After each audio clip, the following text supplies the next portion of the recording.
Hi. In the last video, we had seen what is chemical kinetics, an intro to chemical kinetics. Now, in this video, we are going to see how to find the rate of a reaction. So, let's proceed further. In chemical kinetics, we will be seeing how fast or how slow a reaction is occurring. So, time is an important parameter which is unavoidable. For different chemical reactions, different aspects are taken into account to do the kinetics study. If there is a reaction that involves color change, colorimetry can be an option. You can see here in this reaction, the color intensity becomes more and more as time passes by. So in such reactions where there is a noticeable color change, colorimetry can be used. But not all reactions involve color change. So what to do? There are certain reactions where gas is evolved. In such cases, we can collect the gas that is formed using a gas syringe. A best example would be, as you can see in this diagram, magnesium ribbon in HCl which produce magnesium chloride. This of course will be an ionic compound what is soluble in water, but hydrogen gas is evolved which is collected in the gas syringe. As time passes by, more and more gas gets collected. So periodically we will be measuring the amount of hydrogen gas that is collected, and that can be used as a means to study the kinetics of this particular reaction. Another method involves titration. In this method, few ml of the mixture is periodically withdrawn from the sample and is titrated against a known standard solution. An example of this would be reaction between acetone and iodine that is catalyzed by sulfuric acid. In this reaction, periodically the reaction mixture is withdrawn, but the reaction in it is arrested by adding a suitable base, preferably it is sodium bicarbonate that is used, because it will be producing carbon dioxide gas. Once the effervescence stops, we will be able to know that the reaction is complete. As time passes by, the amount of reactant will be decreasing, amount of acetone and iodine will be decreasing. What is the leftover iodine in the mixture? We can estimate it by titration against a standard thiosulfate solution. So now let's try to understand what happens to the reactants and products during the course of the reaction. But before that, let's try to understand this phenomenon using an analogy. Here you can see in the green plate there are few chapati balls. So this can be considered as the reactants. Initially, there are no rolled out chapatis, meaning there are no products. Everything is in the form of reactant. Reactant amount is maximum. No chapati have been rolled out. Products are nil. But as time passes by, we will be rolling out the balls and making chapatis. So the number of balls will get decreased, but the chapatis will keep on increasing. Meaning, as time passes by, reactant amount will decrease, but product amount will increase. We can apply this in this diagram what you see here. An iron nail has been dropped into blue colored copper sulfate solution. Initially, when the iron nail is dropped into the solution, the intensity of the blue color is maximum, but in the diagram itself it is clear that after some time the blue color intensity has faded, has decreased, but it's turning green. That's because here copper metal and iron sulfate products have been formed from iron nail and copper sulfate solution. The brown coating on the nail what you see here is the copper metal, and the green color is due to ferrous sulfate. Now let's try to find out what is the formula that we can use to find out the rate of the reaction. Here I have given a hypothetical reaction, AA plus BB giving CC and DD. A and B are of course the reactants and C and D are the products, as you know.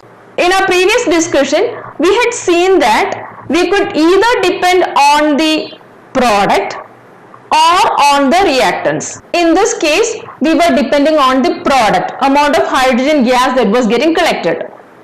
Here, we were depending on the reactants, the amount of iodine that was getting consumed. Depending on what species is appropriate, we can find the rate of the reaction. So, in this hypothetical reaction, we can find the rate of the reaction based on the amount of A, based on the amount of B, based on the amount of C, or based on the amount of D. Any of these is suitable. Any of this is okay. Now, how will you calculate the rate of the reaction if you are depending on the amount of A? Rate of reaction is equal to change in concentration of A over change in time, or change in concentration of B over change in time. In both the cases, I was depending on the reactants, but I am using a negative sign. I'll tell you why as we proceed further.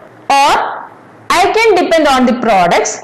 If so, it would be positive change in concentration of C over change in time, or positive change in concentration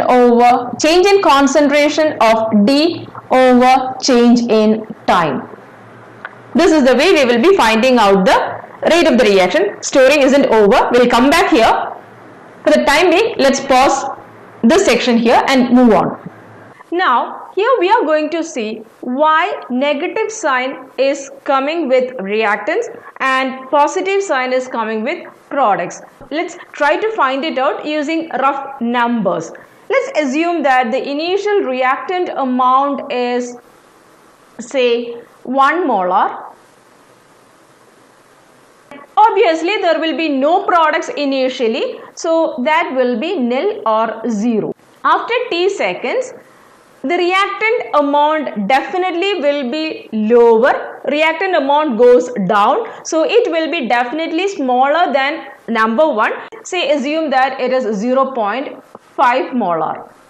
After time t seconds, that amount will be coming up as the product amount, because whatever is disappearing in the reactant will be appearing as the product. So let's assume that 0.5 molar is the final product amount. Now change in concentration of the reactant will be final number minus initial number. Final number is 0.5 and initial number is 1. So here you get it as minus 0.5 molar. As far as change in concentration of the product is concerned, final minus initial will be positive. Final number is 0.5 minus initial amount of 0. So when you subtract these two figures, you get it as 0.5 molar. So as far as reactants are concerned, initial amount is smaller than the final amount. That is the reason why negative is coming up in the reactant. We will never say that the speed of the bus is minus 30 km per hour speed, or the speed of the plane is minus 400 km per hour speed. Whenever we talk of speed, it will be always in positive numbers. So here also, when we talk of the rate of the reaction, it should be a positive number, not a negative number. The reactant is given a negative sign in the formula, so that this negative, when multiplied with this difference, gives a positive number. Now here is the reaction between nitrogen and hydrogen giving ammonia in Haber process. This reaction can be used to demonstrate how the stoichiometric coefficients would be affecting the rate of the reaction. As per the balanced chemical equation for this particular reaction, it's 1 mole of nitrogen that will be reacting with 3 moles of hydrogen to give just 2 moles of ammonia. So I can say that nitrogen is consumed in less quantity, hydrogen is consumed in a bulk quantity. The product formed is in somewhere in between. So now let's see how the stoichiometric values of the reactants or the products are going to influence the rate of the reaction. First, let's see how nitrogen has effect. As far as nitrogen is concerned, its stoichiometric number is 1. So with respect to nitrogen, the rate of the reaction would be 1/1 rate of consumption, rate of its consumption. So if I am taking this 1 to the other side, I will be getting rate of reaction is same as the rate of consumption of nitrogen. It's only for nitrogen because for nitrogen the stoichiometric number is 1. If you are considering hydrogen, its stoichiometric number is 3. So the rate of the reaction with respect to hydrogen would be 1/3 times the rate of its consumption. Or if I am taking this 3 to the other side, I will be getting 3 times the rate of the reaction will be equal to the rate of consumption of hydrogen. Now, with respect to the formation of ammonia, its stoichiometric coefficient is 2. So, the rate of the reaction with respect to formation of ammonia, I will have to have it as 1/2 times the rate of formation of ammonia. So, this 2 when it is taken to the other side, it would be 2 times rate of the reaction will be equal to rate of formation of ammonia. So, I can write the rate of the reaction is equal to negative change in concentration of nitrogen over change in time. This is 1/1 itself because stoichiometric number for nitrogen is 1. It's same as negative 1/3 change in concentration of hydrogen over change in time, and that's equal to positive 1/2 change in concentration of ammonia by change in time. So now applying the stoichiometric coefficients of the reactants and the products on our hypothetical equation what we had used before, we can write the general formula as rate is equal to negative 1/A change in concentration of A over change in time. Always concentration is enclosed in square brackets. That will be same as negative 1/B change in concentration of B over change in time.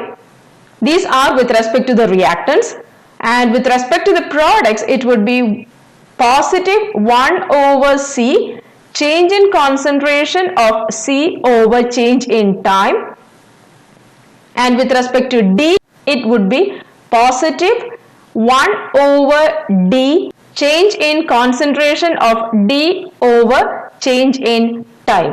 This is just one of the formulas for calculating the rate of the reaction. There is yet one more formula to be discussed, that is known as rate law expression or rate law equation, that we will be studying in another video. If you have liked the video, please leave your comments, subscribe, like and share. In the next video, we will meet with the next topic. Thank you.